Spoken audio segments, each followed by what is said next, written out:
Hello everyone. Welcome to my channel. तो GK GS का जो पार्ट चल रहा था उसमें आज हम देखेंगे पार्ट 2। और ये कॉमन पेपर है 1 to 5 6 to 8 9 10 एंड 11 12। सभी क्लास के लिए बहुत ही महत्वपूर्ण होगा। तो जनरल स्टडी टोटल 40 मार्क्स का आता है, जिसमें से हम मैथ को इंक्लूड नहीं किए हैं। तो 30 क्वेश्चन टोटल देखेंगे, ठीक है। मैथ साइंस को मैंने इंक्लूड सॉरी मैथ और रीजनिंग को मैंने इंक्लूड नहीं किया है, ठीक है। तो ट्राई करेंगे आगे जा करके मैं मैथ को भी इंक्लूड करने का, मैथ का स्पेशल वीडियो लेने का, ठीक है। तो फिलहाल देखेंगे जीके एंड जीएस का पार्ट, जो कि आपका Indian national movement and science का पार्ट, ज्योग्राफी का पार्ट, पॉलिटी का पार्ट, इकोनॉमिक्स का पार्ट, सभी का हम देखेंगे, ठीक है। तो टोटल हम देखेंगे 30 क्वेश्चन। तो स्टार्ट करते हैं आज का सीरीज। आपको वीडियो अच्छा लगे तो लाइक जरूर कर लें और चैनल सब्सक्राइब जरूर कर लें, ठीक है, ताकि हर एक वीडियो आप तक पहले पहुंच सके, ठीक। चलिए, question number 1। One second. Yes. Australia और कनाडा जैसे स्वशासित उपनिवेशों के मॉडल पर ब्रिटिश साम्राज्य के भीतर स्वराज या स्वशासन के दावे को 1905 में कांग्रेस के मंच पर किसने सामने रखा था? Option A Lala Lajpat Rai, option B Dadabhai Naoroji, option C Bipin Chandrapal, option D Gopal Krishna Gokhale. तो इनमें से कौन सा व्यक्ति थे जो कि कांग्रेस के, क्या कहता है क्वेश्चन, ऑस्ट्रेलिया और कनाडा जैसे स्वशासित उपनिवेशों के मॉडल पर ब्रिटिश साम्राज्य के भीतर स्वराज या स्वशासन के दावे को 1905 में कांग्रेस के मंच पर किसने सामने रखा था? तो वो कौन हो जाएंगे? गोपाल कृष्ण गोखले, ठीक है। राइट आंसर क्या हो जाएगा? गोपाल कृष्ण गोखले ये थे, ठीक। और गोपाल कृष्ण गोखले 1905 जो बनारस अधिवेशन हुआ था, इसके वे अध्यक्ष थे, ठीक है। तो गोखले 1905 के बनारस कांग्रेस अधिवेशन के अध्यक्ष भी थे, ठीक है।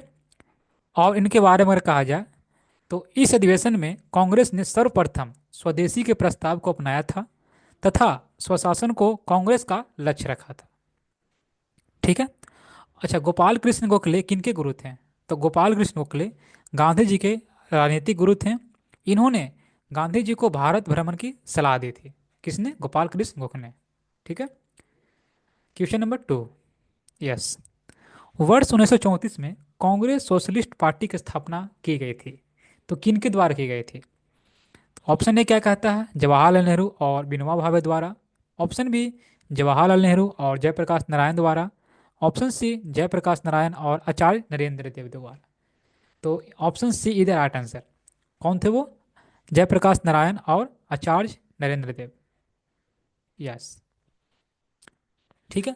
और इनके अन्य सदस्य कौन कौन थे? तो इनके अन्य सदस्य डॉक्टर राम मनोहर लोहिया, अच्युत पटवर्धन, मीनू मसानी तथा अशोक मेहता थे, ठीक है। इनके अन्य सदस्य थे, ठीक है। अच्छा, जयप्रकाश नारायण को लोक नायक के भी नाम से जानते हैं, ठीक है। जयप्रकाश नारायण को लोक नायक के नाम से भी जाना जाता है, ठीक है। अगर कहा जाए बिहार समाजवादी पार्टी का गठन किसने किया था? तो फूलन प्रसाद वर्मा ने किया था। कब किया था? 1931 ईस्वी में, ठीक है। Question number 3। यस। निम्नलिखित में से किस आंदोलन में महात्मा गांधी ने भूख हड़ताल को हथियार के रूप में सर्वप्रथम प्रयोग किया था? तो वो कौन थे? एक second guys. Yes. Question number 3। निम्नलिखित में से किस आंदोलन में, ऐसा कौन सा आंदोलन था जिसमें महात्मा गांधी ने भूख हड़ताल को हथियार के रूप में सर्वप्रथम प्रयोग किया था? ठीक है। तो वो कौन सा आंदोलन था? अहमदाबाद हड़ताल, ठीक है। Option B is the right answer. Option B right answer हो जाएगा, ठीक है। तो अगर हम बात करेंगे तो गांधी जी का सर्वप्रथम, जो गांधी जी थे वो सर्वप्रथम 1901 के कलकत्ता अधिवेशन में भाग लिए थे, ठीक है। ये क्वेश्चन पूछा जाता है हमेशा कि गांधी जी ऐसा कौन सा अधिवेशन था जिसमें गांधी जी ने सर्वप्रथम भाग लिया था। अगर अध्यक्ष कहा जाए तो वो बेलगांव अधिवेशन, ठीक है, 1924, ठीक है। 1924 में बेलगांव अधिवेशन के अध्यक्ष थे, लेकिन भाग कब लिए थे? 1901 में। कौन सा अधिवेशन? कलकत्ता अधिवेशन, ठीक है। और गांधी जी ने ही ब्रिटिश सरकार के बारे में कहा था कि विदेशी वस्त्रों की बर्बादी ही उनके साथ सर्वोत्तम व्यवहार है, ठीक है। ये किनका कथन था? गांधी जी का कथन था, ठीक है। और गांधी जी का आध्यात्मिक गुरु कौन थे? जैसे देखिए, गांधी जी का राजनीतिक गुरु गोपाल कृष्ण गोखले एंड आध्यात्मिक गुरु कौन थे? तो रायचंद भाई, ठीक है, या इनको अलग नाम जानते हैं, अलग नाम से श्रीमद रायचंद, ठीक है, श्रीमद राजचंद। तो ये आध्यात्मिक गुरु थे। ठीक है। अच्छा, गांधी जी का पहला जो आंदोलन था वो क्या था? चंपारण सत्याग्रह। ठीक है। गांधी जी का भारत में पहला सत्याग्रह चंपारण सत्याग्रह था। ठीक है। क्वेश्चन नंबर 4, निम्नलिखित में से कौन भारतीय राष्ट्रीय कांग्रेस का अध्यक्ष कभी नहीं चुना जा सका? ऐसे कौन से व्यक्ति थे जो इनमें से जो कांग्रेस के अध्यक्ष कभी नहीं बन सके? Option A Lala Lajpat Rai, option B Annie Besant, option C Motilal Nehru, and option D Bal Gangadhar तिलक। अगर हम लाला लाजपत राय के बारे में बात करेंगे तो ये अध्यक्ष थे 1920 के कलकत्ता अधिवेशन में, कलकत्ता विशेष अधिवेशन में थे। ठीक है। लाला लाजपत राय 1920 के कलकत्ता विशेष अधिवेशन के अध्यक्ष थे। एंड एनी बेसेंट 1917 के कांग्रेस की प्रथम महिला अध्यक्ष बनी। क्वेश्चन भी आ सकता है कि कांग्रेस की प्रथम महिला अध्यक्ष कौन बनी? Annie Besant. अगर भारतीय के बारे में कहा जाए, कांग्रेस की प्रथम भारतीय महिला अध्यक्ष तो सरोजिनी नायडू। ठीक है। लेकिन अगर कांग्रेस की प्रथम महिला अध्यक्ष तो एनी बेसेंट। कब बनी थी? 1917 में। मोतीलाल लाल नेहरू भी अध्यक्ष हो चुके हैं 1919 और 1928 के अधिवेशन में। तो यहाँ पर बच रहे हैं कौन? बाल गंगाधर तिलक। बाल गंगाधर तिलक हैं जो कि कभी अध्यक्ष नहीं बन सके। ठीक। तो option D is the right answer. Okay. Question number 5, yes, निम्नलिखित में से भारतीय राष्ट्रीय कांग्रेस के किस अधिवेशन में बाल गंगाधर तिलक ने अभिव्यक्त किया था, स्वराज मेला, स्वराज मेरा जन्मसिद्ध अधिकार है, अब मैं उसे लेकर रहूंगा? 1 सेकंड। ठीक है। तो इनमें कौन से, सॉरी, तो बाल गंगाधर तिलक ने किस अधिवेशन में कहा था कि स्वराज मेरा जन्मसिद्ध अधिकार है, मैं उसे लेकर रहूंगा? ऑप्शन ए बनारस अधिवेशन, ऑप्शन बी कलकत्ता अधिवेशन, ऑप्शन सी सूरत अधिवेशन, एंड ऑप्शन डी लखनऊ अधिवेशन। ठीक है। तो अधिवेशन का ईयर भी लिखा हुआ है, ईयर भी जरूर याद करेंगे। ठीक है। तो कौन सा अधिवेशन था? तो वो था लखनऊ अधिवेशन। ठीक है। लखनऊ अधिवेशन में ही ये बाल गंगाधर गंगाधर तिलक ने स्वराज मेरा जन्मसिद्ध अधिकार है ये कथन अभिव्यक्त किए थे। ठीक है। तो लखनऊ अधिवेशन। अच्छा, इसी लखनऊ अधिवेशन में जो गरम दल के नेता थे वो क्या हुए थे? कांग्रेस में वापसी हुआ था। ठीक है। कांग्रेस में वापसी कब हुआ था? 1916 ईस्वी में लखनऊ अधिवेशन। ठीक है। एंड तिलक एवं एनी बेसेंट के प्रयासों से कांग्रेस तथा मुस्लिम लीग के बीच समझौता हुआ था। ठीक है। और यह समझौता लखनऊ समझौता या कांग्रेस लीग समझौता के नाम से भी प्रसिद्ध है। ठीक है। अच्छा, लखनऊ अधिवेशन जो हुआ था 1916 में, इसके अध्यक्ष कौन थे? तो इसके अध्यक्ष थे अंबिका चरण मजूमदार। ठीक है। ओके। क्वेश्चन नंबर 6, बिहार प्रांतीय किसान सभा का गठन किसने किया? ठीक है। बिहार से भी मैंने कुछ क्वेश्चन लिया गया है। तो बिहार का, कि बिहार का, बिकॉज बिहार का ही एक एग्जाम है बिहार बीपीएससी का, तो बिहार से ही कुछ क्वेश्चन देखने को जरूर मिलेंगे आपको। ठीक है। तो बता सकते हैं क्या कि बिहार प्रांतीय किसान सभा का गठन किसने किया? Option A Swami Sahajanand Saraswati, option B Ram Sundar Singh, option C Ganga Sharan Sinha, option D Ramananda Mishra. तो वो कौन थे? स्वामी सहजानंद सरस्वती। ठीक है। इन्होंने ही बिहार प्रांतीय किसान सभा का गठन किया था। ठीक है। ओके। अच्छा, शाहजानंद सरस्वती ने वर्ष 1929 में बिहार प्रांतीय किसान सभा का स्थापना की थी। ठीक है। बिहार प्रांतीय किसान सभा का स्थापना कब की थी? 1929 में। किसने? शाहजानंद सरस्वती ने। ठीक है। अच्छा, इनका जो विस्तार था ये बिहार के गांवों में करने में उन्हें कौन कौन सहयोग किए थे? तो राहुल सांकृत्यान, पंचानंद शर्मा, मधुनंदन शर्मा आदि वामपंथी नेताओं ने सहयोग किए थे इस जो बिहार प्रांतीय किसान सभा का, इसको विस्तार करने में। ठीक है। ओके। क्वेश्चन नंबर 7, असहयोग आंदोलन के दौरान किसने पटना कॉलेज छोड़ा जबकि उसकी परीक्षा में केवल 20 दिन ही बचे थे? ठीक है। तो उनके एग्जाम में सिर्फ 20 दिन ही बचे थे, तो किसने असहयोग आंदोलन के दौरान पटना कॉलेज को छोड़ दिया था?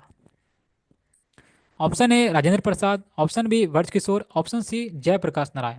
तो जयप्रकाश ही वे व्यक्ति थे जिन्होंने अपने परीक्षा में केवल 20 दिन ही बचा था, फिर भी उन्होंने पटना कॉलेज छोड़ दिए थे। क्यों?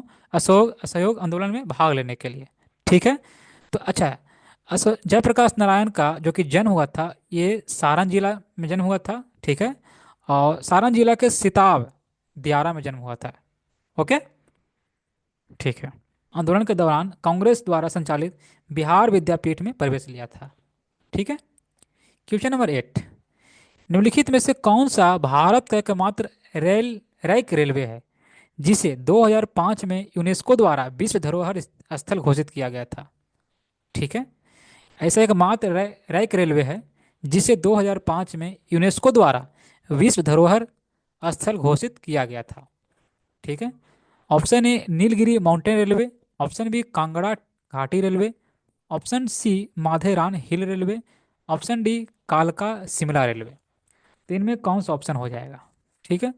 और खुद कोशिश करेंगे, आप कितना खुद से सही कर पाते हैं वो कमेंट्स में जरूर बताएंगे। ठीक है। ताकि आप अपने आप को आंक सके कितना हम खुद सही कर पा रहे हैं। और जितने भी क्वेश्चन लिए गए बहुत ही मोस्ट इंपॉर्टेंट इंपॉर्टेंट क्वेश्चन है। आप एग्जाम को देखते हुए मैंने क्वेश्चन सेट किया है। तो वीडियो अच्छा लगे लाइक जरूर कर लें, चैनल सब्सक्राइब जरूर कर लें, ताकि आगे आने वाला हर एक वीडियो आप तक पहले पहुंच सके। ठीक है। तो क्वेश्चन नंबर 8 देखेंगे, इसका राइट आंसर क्या हो जाएगा? इसका राइट आंसर ऑप्शन ए हो जाएगा, नीलगिरी माउंटेन रेलवे। ठीक है। Nilgiri mountain railway is the right answer. ठीक है। अच्छा, ये जो रेलवे है कहाँ स्थित है? तो तमिलनाडु में स्थित है। यह रेल प्रणाली तमिलनाडु राज्य में स्थित है, ये याद रखेंगे। ठीक है। अच्छा, कालका जो हुआ कालका शिमला रेलवे, यह रेल मार्ग हरियाणा राज्य के कालका को हिमाचल प्रदेश के शिमला से जोड़ता है। जो ऑप्शन डी देख रहे हैं यहाँ पे, ठीक है, ये रेलवे हरियाणा राज्य के कालका को हिमाचल प्रदेश के शिमला से जोड़ता है। ओके। अच्छा, कालका शिमला रेलवे को 2008 में यूनेस्को द्वारा विश्व विरासत सूची में शामिल किया गया था। ठीक है। नेक्स्ट, क्वेश्चन नंबर 9, निम्नलिखित में से कौन सा गलत है? इनमें से कौन सा जो कि गलत है? ऑप्शन ए घाघरा नदी बिहार के सिवान के समीप से बिहार में प्रवेश करती है। 1 सेकेंड। या घाघरा नदी बिहार के सिवान के समीप से बिहार में प्रवेश करती है, ये तो कथन सही है। ऑप्शन बी क्या कहता है? सोन नदी का उद्गम अमरकंटक से होता है। ओके। जो गंगा में बक्सर के समीप मिलती है। नहीं, यही तो कथन गलत है। ये अमरकंटक से तो होता है, जो गंगा में पटना का समीप मिलती है। ओके। तो आपका राइट आंसर क्या हो जाएगा? Option B. ठीक है। Right answer option B. और ये कहाँ मिलती है? पटना का समीप मिलती है। ठीक है। अगर आपको लगता है कि बीपीसी थ्रू आंसर जो 5 ऑप्शन देती है, 5 ऑप्शन लाया जाए, तो आप कमेंट्स बॉक्स में जरूर बताएं, ताकि नेक्स्ट बार से आपको 5 ऑप्शन देखने को मिल सके। ठीक है। और जितना आपका अच्छा रिस्पांस रहेगा उसके हिसाब से मैं नेक्स्ट वीडियो बहुत ही जल्द लाने की कोशिश करूंगा। ठीक है। क्वेश्चन नंबर 10, निम्नलिखित स्थानों में से भारत बैगन एवं इंजीनियरिंग कंपनी लिमिटेड कहाँ स्थित है? Option A Madhepura, option B Harnaut, option C Mokama and option D Jamalpur. तो ये कहाँ स्थित है? ठीक है। तो ये स्थित है मोकामा में। Option C is the right answer. Okay. Question number 11, निम्नलिखित में से कौन सा अवसादित चट्टान का उदाहरण नहीं है, नहीं होना चाहिए? ऑप्शन ए कोयला, ऑप्शन बी सैल, option C slate, option D potash. तो पहले हम जान लेते हैं कि अवसादित चट्टान में आते कौन कौन सा हैं, पहले ही जान लेते हैं। तो याद रखेंगे, अवसादित चट्टानों के उदाहरण कोयला, सैल, पोटास। अब ऑप्शन देख सकते हैं, कोयला, सैल, पोटास, ये अवसादित चट्टानों के उदाहरण हैं। तो कौन सा उदाहरण नहीं है? तो क्या हो जाएगा? Slate. Option C is the right answer. ठीक है। अच्छा, अवसादी चट्टानों का निर्माण होता किस प्रकार है? तो याद रखेंगे, अवसादी चट्टानों का निर्माण विखंडित ठोस पदार्थों, जीव जंतुओं एवं पेड़ पौधों के जमाव से होता है। अंडरस्टैंड? ओके। धरातल का 75% भाग अवसादी चट्टानों से ढका हुआ है एवं शेष 25% भाग आग्नेय एवं रूपांतरित चट्टानों से निर्मित है। ठीक है। Question number 12।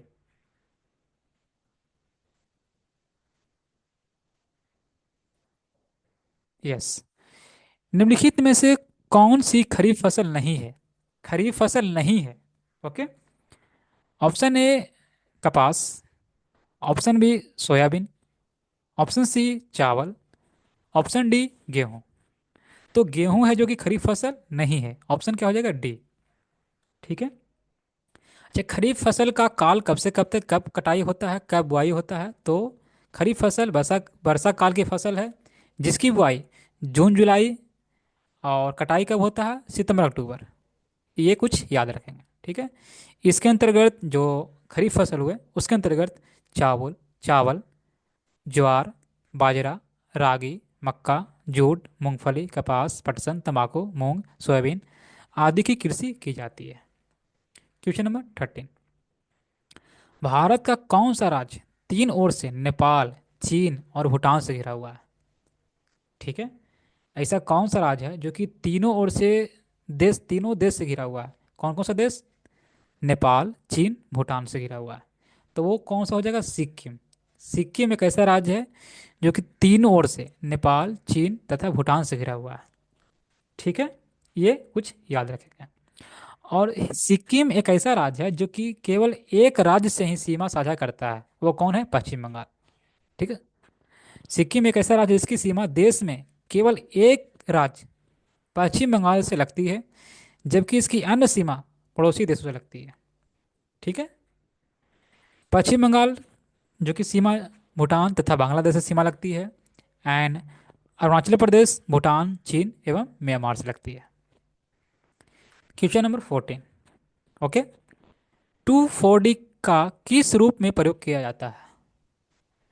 तो खरपतवासी, option B vitamin, option C उर्वरक, ऑप्शन डी कीटनाशक। तो खरपतवारनाशी हो जाएगा ऑप्शन ए। खरपतवारनाशी, option A is the right answer. ठीक है। अच्छा, ठीक है। 2,4-D इसको बोला जाता है क्या? Dichlorophenoxy acetic acid. ठीक है, जिसका उपयोग कहाँ होता है? खरपतवार नाशी के रूप में किया जाता है। ठीक है। तो ये एक कृत्रिम ऑक्सीजन है। इसके अलावा N AA एंड 2,4,5-T का उपयोग भी खरपतवारनाशी के रूप में किया जाता है। Question number 15। क्लोरोफिल जो कि होता है फर्नहरित द्वारा प्रकाश के किस संघटक का अवशोषण होता है? ऑप्शन ए बैगनी तथा लाल। ये तथा गलत लिखा हुआ है, थोड़ा सा मैनेज कर लेंगे। ठीक है। 1 सेकेंड। ये तथा होगा।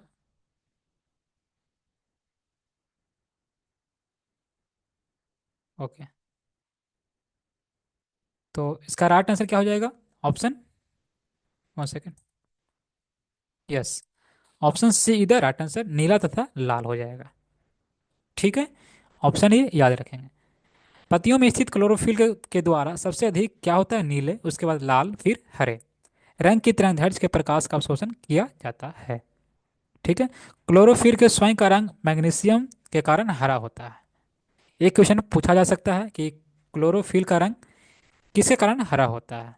तो ये याद रखेंगे। क्वेश्चन नंबर, 1 सेकेंड, या क्वेश्चन नंबर 16। निम्नलिखित में से कौन सी एक ग्रीन हाउस गैस नहीं है? ठीक है। तो पहले जान लेते हैं ग्रीन हाउस गैस होते हैं कौन कौन से हैं। ठीक है। तो इनमें से नाइट्रिक ऑक्साइड जो कि ग्रीन हाउस गैस नहीं है, याद रखेंगे CO2, carbon dioxide, methane, nitrous oxide, CFC chlorofluorocarbon, ये सभी क्या है? ग्रीन हाउस गैस हैं। ठीक है।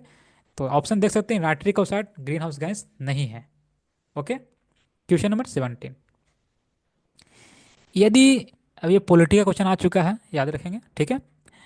यदि उपराष्ट्रपति का पद रिक्त है तो भारत, टाइपिंग मिस्टेक ज़्यादा हो चुका है। ठीक है।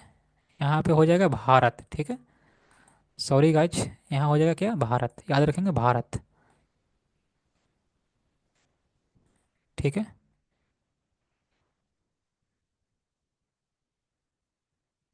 भारत। चलिए, यदि उपराष्ट्रपति का पद रिक्त है तो भारत का राष्ट्रपति निम्न में से किसे संबोधित करते हुए अपना त्याग पत्र देगा? ठीक है। तो ऑप्शन ए लोकसभा के अध्यक्ष को, ऑप्शन बी भारत के मुख्य न्यायमूर्ति को, ऑप्शन सी उपराष्ट्रपति को, ऑप्शन डी राज्यसभा के उपराष्ट्रपति को।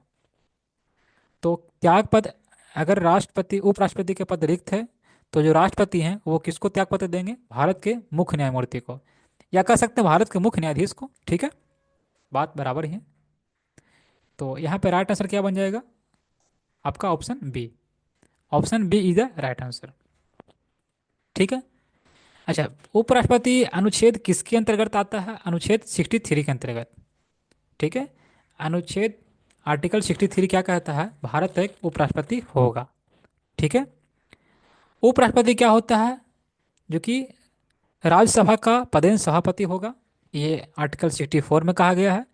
और जब राष्ट्रपति इस्तीफा देने, हटाए जाने, या जो राष्ट्रपति हैं कहने का अर्थ हुआ, मान लिया जाए राष्ट्रपति नहीं है तो उनके जगह पर जो उपराष्ट्रपति हैं वहीं फिलहाल में राष्ट्रपति का पद संभालेंगे। ठीक है। मान लिया जाए राष्ट्रपति भी नहीं है, उपराष्ट्रपति भी नहीं है, तो उनके पद कौन संभालेंगे? तो भारत के मुख्य न्यायाधीश। ठीक है। तो यदि उपराष्ट्रपति का पद भी रिक्त हो तो भारत का मुख्य न्यायाधीश कार्यवाहक राष्ट्रपति के रूप में कार्य करेंगे। ठीक है।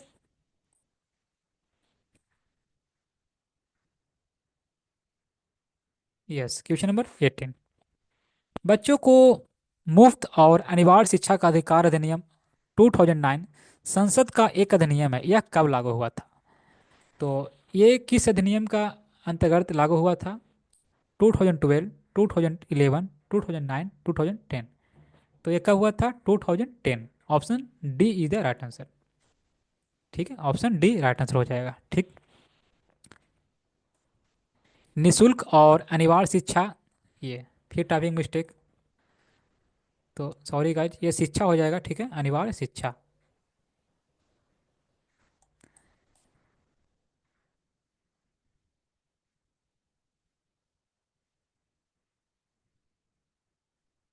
ठीक है। निशुल्क और अनिवार्य शिक्षा का अधिकार 2009 कब लागू हुआ था? 1 अप्रैल 2010 को लागू हुआ था। ठीक है। और इनके बारे में अगर बात करें तो 1 सेकेंड। यस, अनुच्छेद 21 के तहत 6 से 14 वर्ष की आयु वाले सही बालकों को निशुल्क और अनिवार्य शिक्षा का प्रावधान है, ये याद रखेंगे। और अनुच्छेद 45 के तहत 6 वर्ष से कम आयु के बच्चों को प्रारंभिक शिक्षा का उपबंध है। ठीक है। क्वेश्चन नंबर देखेंगे 19। भारतीय रिजर्व बैंक का राष्ट्रीयकरण कब हुआ था? ऑप्शन ए, देखिए ऑप्शन ए मिस्टेक दिया गया है। ठीक है, ये 1935 था यहाँ पे, बिकॉज टाइपिंग मैंने नहीं किया, टाइपिंग किसी और ने किया है, तो यहाँ पे ओके। ये 1935 है। ओके, 1935 याद रखेंगे। और ये स्थापना दिवस है।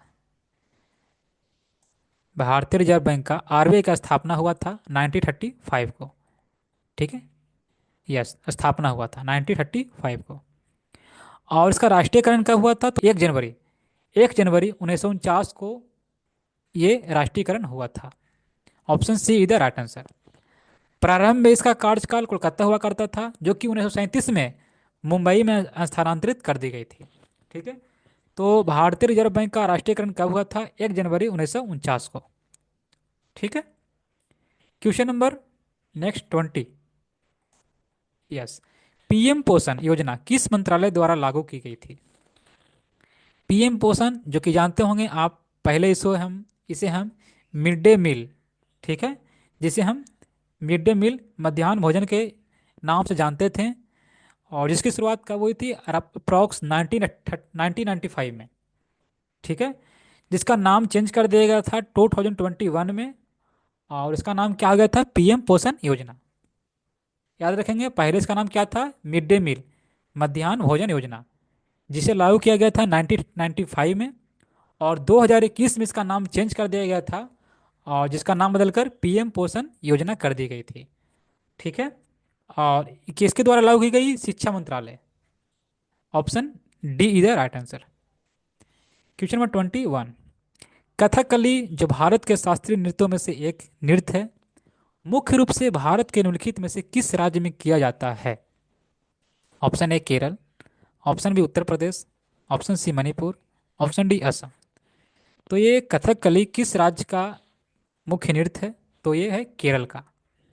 ओके, ऑप्शन ए राइट आंसर केरल। अच्छा, ये जो कथकली नृत्य है इसे पूर्व का गाथा गीत भी कहा जाता है। इसे पूर्व का गाथा गीत भी कहा जाता है। अगर हम बात करें उत्तर प्रदेश का शास्त्रीय नृत्य तो क्या हो जाएगा? कथक। कथक उत्तर प्रदेश का, कथकली केरल का, ये याद रखेंगे। ठीक है। अगर हम बात करें मणिपुर का, तो मणिपुर का शास्त्रीय नृत्य क्या हो जाएगा? मणिपुरी। ठीक है। और अगर हम बात करें असम का, तो असम का शास्त्रीय नृत्य क्या हो जाएगा? सत्रिया। ठीक है। तो ये आपका राइट आंसर ऑप्शन ए बन जाएगा। Question number 22। अब ये क्वेश्चन देखने को मिल रहा होगा फिजिक्स। ठीक है, मैंने सही विषय को इंक्लूड किया हुआ है। ठीक है, तो वीडियो अच्छा लगे लाइक जरूर कर लें। ठीक है, आपका रिस्पांस मेरे लिए बहुत ही इंपॉर्टेंट है, ताकि हम नेक्स्ट वीडियो बहुत ही जल्द कोशिश करें लाने का। ठीक है। बिना किसी दृष्टि दोष वाले एक युवा वयस्क व्यक्ति के लिए स्पष्ट दृष्टि की न्यूनतम दूरी क्या है? तो क्या हो जाएगा? 25 सेंटीमीटर। Option B. अगर हम बात करें जिसको वो दूर दृष्टि दोष है, उसे किस लेंस का प्रयोग करना चाहिए? उत्तर लेंस का। जिसे निकट दृष्टि दोष है, उसे किस लेंस का प्रयोग करना चाहिए? अवतल लेंस का। ये याद रखेंगे। Question number 23। यदि 3 ओम, 4 ओम, 5 ओम और 6 ओम के चार प्रतिरोध श्रेणी क्रम में जुड़े हैं, तो चारों प्रतिरोधक का संयुक्त प्रतिरोध क्या होगा? ठीक है, चारों प्रतिरोधक का संयुक्त प्रतिरोध क्या होगा? जुड़ा हुआ कौन सा क्रम में? श्रेणी क्रम में। प्रतिरोध से क्वेश्चन आपको प्रीवियस ईयर में देखने में क्वेश्चन जरूर मिला होगा, देख सकते हैं आप प्रीवियस ईयर क्वेश्चन। तो पहले हम जान लेते हैं ये श्रेणी क्रम में चार प्रतिरोध को जोड़ने का फॉर्मूला क्या होता है। R n equal to R1 plus R2 plus R3 plus R4 dot dot dot Rn, जितना आप जा सकते हैं। ठीक है, जितना प्रतिरोध दिया हुआ रहेगा आप उतना प्रतिरोध यहाँ पे मेंशन कर सकते हैं। R1 का मान 3 ओम, 4 ओम, 5 ओम, ओम एंड 6 ओम। तो ये आपका बन जाएगा टोटल 18 ओम। तो राइट आंसर हमारा बन जाएगा option C. Yes. Question number 24। प्रकाश की किरणें आंखों के सामने जिस बाहरी और पारदर्शी संरचना से होकर आंख में प्रवेश करती है उसे क्या कहते हैं? ठीक है, तो उसे क्या कहते हैं? Cornea. Option D is the right answer. 25। अब ये देखने को मिलेगा आपको करंट अफेयर्स। ठीक है। सैन्य अभ्यास सिनवेक्स 2024 का पहला एडिशन किन देशों के मध्य आयोजित किया जा रहा है? ठीक है, तो किन देशों के मध्य आयोजित किया जा रहा है? तो भारत और Cambodia. Option C right answer. Bharat और कंबोडिया के बीच ये आयोजित किया जा रहा है। 26। दिसंबर 2024 में जॉन ड्रामानी हमामा महामा किस देश के राष्ट्रपति बने हैं? Option A Ghana, option B Portugal, option C Congo, option D Morocco. तो राइट आंसर क्या बन जाएगा आपका? ऑप्शन ए घाना। घाना के राष्ट्रपति बने हैं दिसंबर 2024 में जॉन ड्रामामी महामा। ठीक है। Question number 27। किस राज्य के रातापानी अभयारण्य को टाइगर रिजर्व घोषित किया गया है? ठीक है, option A Maharashtra, option B Madhya Pradesh, option C Chhattisgarh, option D Uttar Pradesh. तो किस राज्य का है रातापानी अभयारण्य जिसको टाइगर रिजर्व घोषित किया गया है? तो ये कहाँ हो जाएगा? Madhya Pradesh. Option B is the right answer. Question number 28।